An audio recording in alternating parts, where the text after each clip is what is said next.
So we're led to ask this question then. Is there some deeper structure underlying space-time and quantum mechanics? And if so, it's clear that it must involve new physical and mathematical ideas. We can take some inspiration for what this might look like. So I hope it's clear this is a huge challenge, okay? We're trying to understand what replaces space-time, maybe even what extends our notions of quantum mechanics.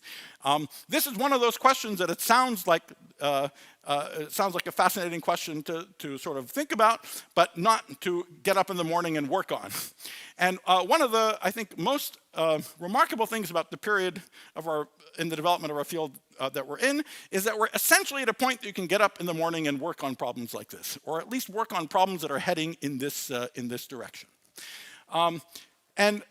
There's many strategies for attacking these problems, but the one that I want to focus on for the rest of this talk, and the one that's most closely connected to the themes of this wonderful workshop that's being run here, has to do with this sort of, take some inspiration from this historical fact. That in the past, when similarly huge conceptual leaps were needed, and we did have a similar conceptual leap that was needed when we transitioned from the Newtonian classical universe to the discovery of quantum mechanics and the principles of space-time, quantum mechanics even more revolutionary. There were clues to what was coming that were hiding in plain sight as funny features of the existing theoretical framework.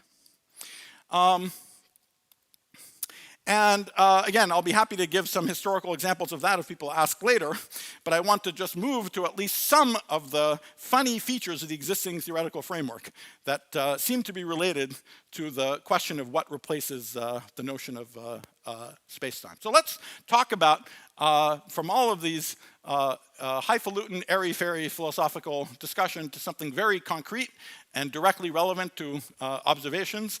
In physics, we talk about the collisions of particles like protons at the Large Hadron Collider. When the protons collide, protons are big, messy bags of, they're not elementary particles themselves, they're big, messy bags. Well, not big, they're 10 to the minus 14 centimeters, but that's big on the scale that we're talking about here. Okay, so the messy bags of particles, they're made out of these really point-like elementary constituents, the quarks that are held together with gluons. So really what happens when these two protons collide at ridiculously high energies is that we care about the sort of head-on collisions between the quarks and the gluons, the elementary constituents that are inside the proton. And so we want to figure out what happens when the gluons hit each other, when the quarks and the gluons hit each other, quarks and quarks hit each other, and so on. Okay? So there's this big mess of stuff that's happening with these elementary particles smashing into each other. And for example, you need to be able to calculate what happens when two of the gluons and the proton hit each other and two gluons come out, three gluons come out, four gluons come out. These are just ordinary processes that are happening tens of thousands or hundreds of thousands of times a second, depending on what exactly you're talking about. And this is just the known stuff, the standard stuff. So you have to be able to calculate this ordinary stuff that's going on and accurately enough to subtract it and look for something new, right? So there's a motivation for just trying to understand how to do these bread and butter, ordinary seeming calculations. This does not seem to be the glamour part of theoretical physics. Okay, so this looks like an engineering problem, with apologies to any engineers in the audience. Okay, it looks like a complicated problem, and in fact, if you look at it, it's definitely complicated looking. Richard Feynman, one of the things that made him famous is he taught us how to think about these processes in the late 1940s, so 67 years ago, by imagining that here are the pictures of all the possible ways two gluons can come in and hit each other in various ways and turn into four gluons going out. And there's some basic interactions that can happen, these little sort of stick blobs with four things and three things meeting at a vertex. And there are some rules that you're supposed to, mathematical rules you're supposed to associate to each one of these pictures, but each one of them is supposed to represent some particular way that the process could happen in space-time, and you're supposed to add up all the different ways that the process could happen because of Feynman's way of thinking about quantum mechanics. Feynman taught us to think that quantum mechanics arises by thinking that particles take every conceivable path from one point to the other, and you're supposed to imagine adding up all the possible histories that something could happen in order to get the so-called quantum mechanical amplitude for a process. Maybe the most salient feature about quantum mechanics is that we can't predict the future with exactly the same initial state.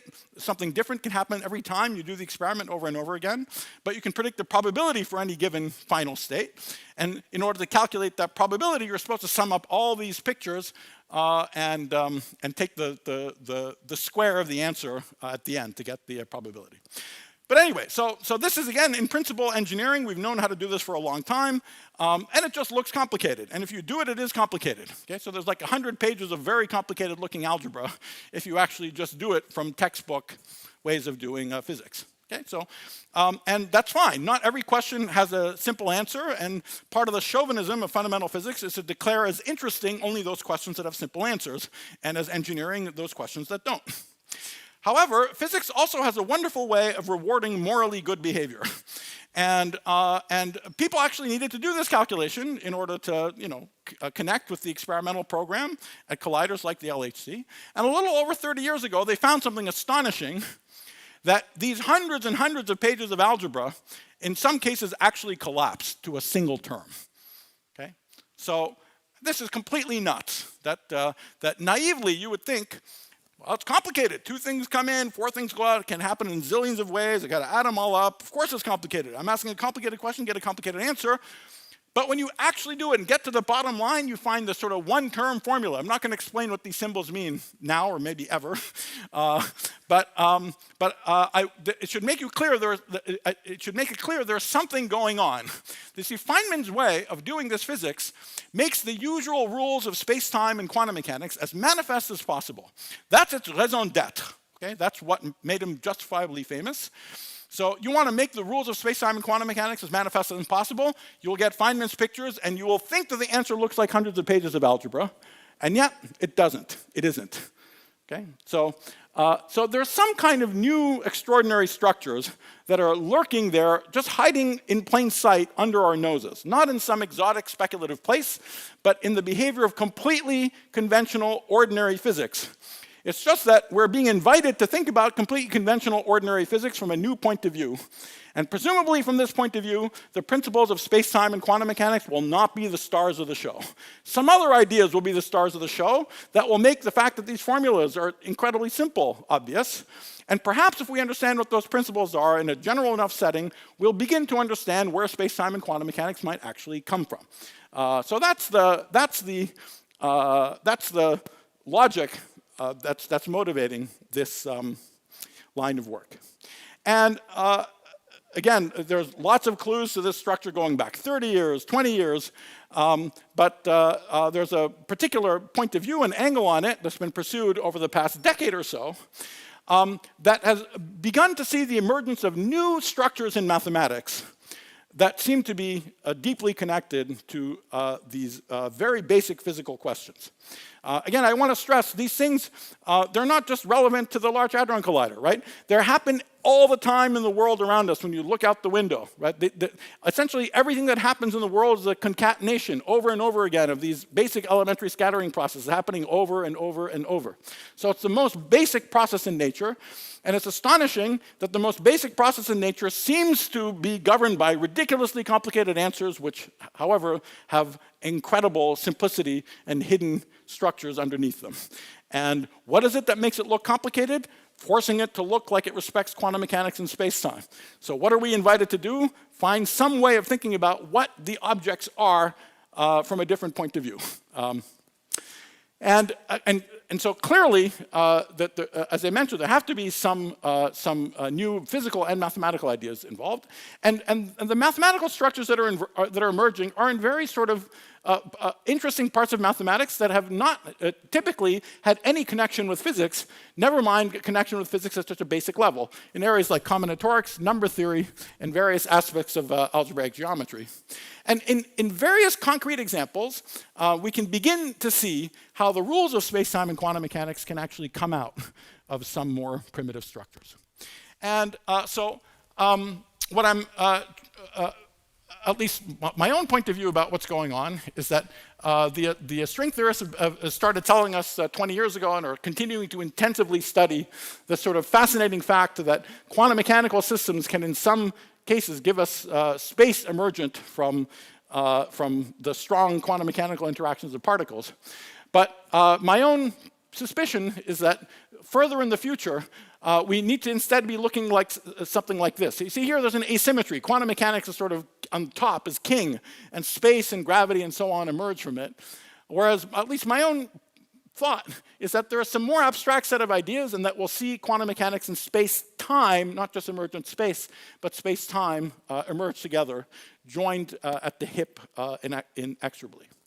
And one of the sociologically interesting things about it is that far-flung physicists and mathematicians have been brought together in a fruitful and active collaboration. So I want to at least give you a flavor, and this is just meant to be a flavor of what some of these mathematical ideas look like, and to also give you a flavor of what some of the physical ideas are. So let's go back and talk about the interactions between gluons. And the very, very simplest interaction you could think of is when three gluons meet at a point in space-time. Not really two, because that just is a gluon moving on a straight line. Okay, so that's no interaction at all. But the simplest interaction that we can have is three gluons meeting at a point in space-time. Now, I didn't tell you, but the gluons also are sort of spinning particles. So they're moving along at the speed of light. But they're either spinning in the direction of motion or opposite to the direction of motion. So that's the plus and the minus sign here. And it turns out that while those other amplitudes with 2 to 4 gluons and so on are very complicated, these very simplest amplitudes are incredibly simple. Again, I'm not explaining what these symbols mean, but just so you see that there's some extremely simple thing that goes into the very basic, most basic interactions that we were talking about. So where do all the complicated things happen? All the complicated things happen when we draw these pictures of Feynman. And in these pictures, in all the stuff that's going on in the inside, the particles that are moving around on the inside there, they're not real. They're what we call virtual particles. Even if you read sort of popular descriptions of physics, they're called virtual. And that's because they don't actually propagate a long place from one place to the other. In principle, from infinity on one side to infinity on, from minus infinity on one side to sort of plus infinity on the other. They propagate over finite distances, they're produced and absorbed. They're not real particles. They're sort of, as their name suggests, they're a convenient fiction that we introduce as sort of theoretical physicists to give a rational description of what happened inside here. But, you know, an experimentalist who just throws the particles in and sees them come out, they don't see all this stuff happen. It's a theorist who tells them, no, what's going on in there is you made these virtual particles and you sum over all these ways that are happening. And in fact, it's exactly the existence of these virtual particles that's the origin of all this horrible complexity in these calculations. These sort of hundreds of pages of algebra are a consequence of demanding and thinking that all these virtual particles are in there. So there's something else that you could do. You could go back and say, forget about virtual particles. There's a physical idea is we're going to eliminate virtual particles. On the other hand, we want to somehow keep the idea that we're going to build more complicated interactions by piecing together simpler ones. But what we could do is take these exactly physical processes where every particle there is a physical particle, not a virtual particle, and we could see what happens when we glue them together. So these pictures are not Feynman's pictures. Everything here would correspond to sort of a non-virtual gluon, but we can just experiment and see what happens when we glue these building blocks together. And then we discover some very interesting things. So for instance, if you're talking about a process with 2 gluons in and 3 out, this single picture, where what you're gluing together are the real processes, that actually gives you the total answer for the process with 2 gluons in and 3 gluons out. That single picture, where everything here is physical, not virtual, this single picture is what we get instead of the 30 pages of algebra.